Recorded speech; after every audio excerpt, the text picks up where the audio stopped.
Hi. I was just watching an interview on Stephen Colbert, the Late Show at night, um, with Bob Woodward, who is a highly respected journalist who pretty much took on President Nixon at the time of Watergate. And they were discussing his latest book, which is called War, and they were talking about how much power we give to the president here in America in terms of foreign policy. He can pretty much run America's relations with the world, and he can make decisions without having to consult the country and almost without having to consult the rest of the government. And notice I'm saying he because it's always been he. We're still in October, so we still haven't had the election yet where there's potential to elect the first woman president. But anyway, going back to war, and it's relevant because the way that we think about the world um, is very much focused on the way that men have related in the past, which is in terms of dominating and military strength and so on. But I just want to ask, what has been the effect of the wars that we've had over the last few decades? And all the effects have been actually very negative. In particular, the effects on the actual soldiers. Because in America, soldiers coming back from Afghanistan and Iraq have been in terrible shape. They've seen and done such terrible things that they have PTSD, many of them. I don't know figures, but I would think that most of the soldiers come back with a great deal of trauma, and many of them have PTSD. And this is happening now in Israel. The IDF, the Israeli Defense Forces, are coming back with PTSD, with great trauma in themselves. And I don't know again how many are being wounded and killed, but of course we do know that it's far fewer than are being wounded and killed on the Palestinian side. Um, I don't believe that most of the soldiers in the IDF want to do this.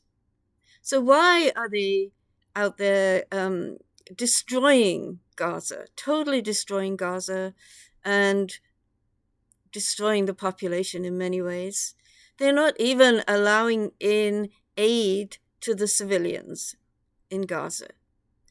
They have destroyed hospitals and schools, and they have, whenever they go after a Hamas leader, then it seems like there's huge collateral damage.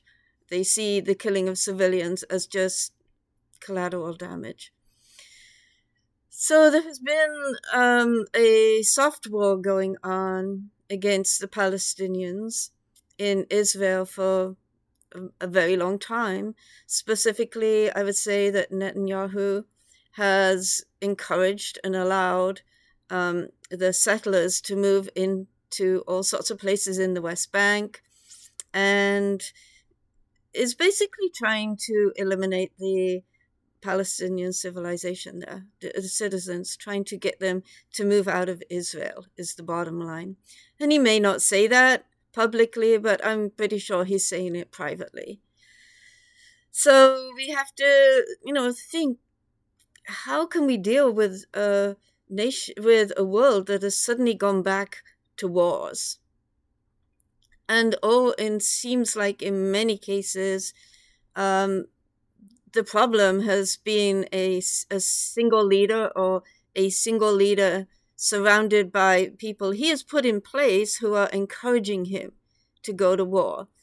But actually, sometimes, in fact, many times, it's because there has been no other solution. There's been no other attempt to create peace. So the result of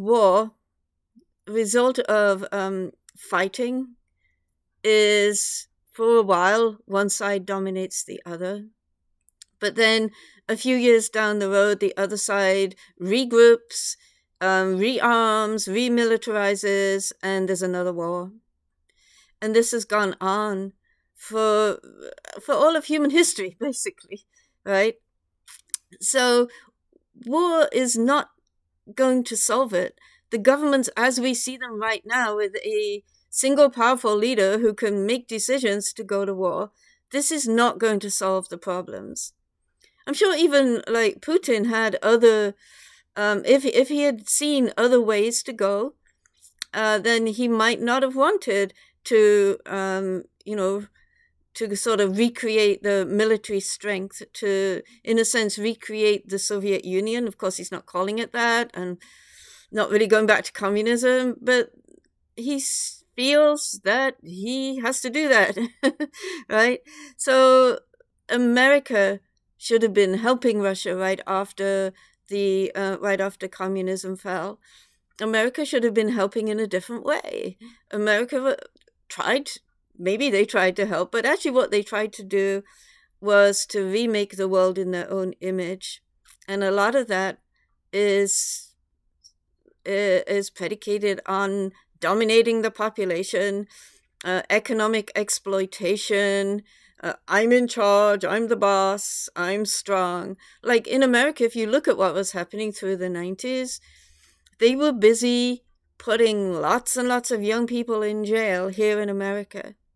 The government had decided to be strong on crime, tough on crime, and they had this whole broken window theory of, as soon as a kid breaks a window with a stone, then put him in jail because that'll stop him doing worse things later. It was a disaster. That was created mass incarceration throughout the whole country.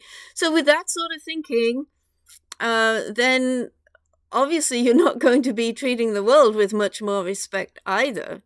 So the problem is, how do we rule? Leadership is a problem. It's a big, big problem. We have to get out of the thinking of leadership leading by force, forcing people to follow our way. It's not going to work. If we want to actually create peace, we have to do it in a way that we strengthen the bonds between citizens of different countries. We try to serve other countries. We try to help them to become economically strong, to solve their problems. And we try to create peace. So, yes, I would say definitely whoever is the next president, I would hope they lead from a much more feminine perspective. And they try to create peace. They try to create bonds whereby they are helping each other and the citizens can get together directly. So, and I would hope, like Marianne Williamson suggested a Department of Peace, I would hope that whoever is our next president creates a Department of Peace. And that this is run mostly, I would say, by women or men who have at least a feminine side, because government sort of excludes that way too much. Why? Because we're all following the policies that are laid out for us, and we all have to obey. This is not real leadership. It's not inspiring, it's not creating any peace, and it's not solving any problems. So let's have a different way of leadership in the world.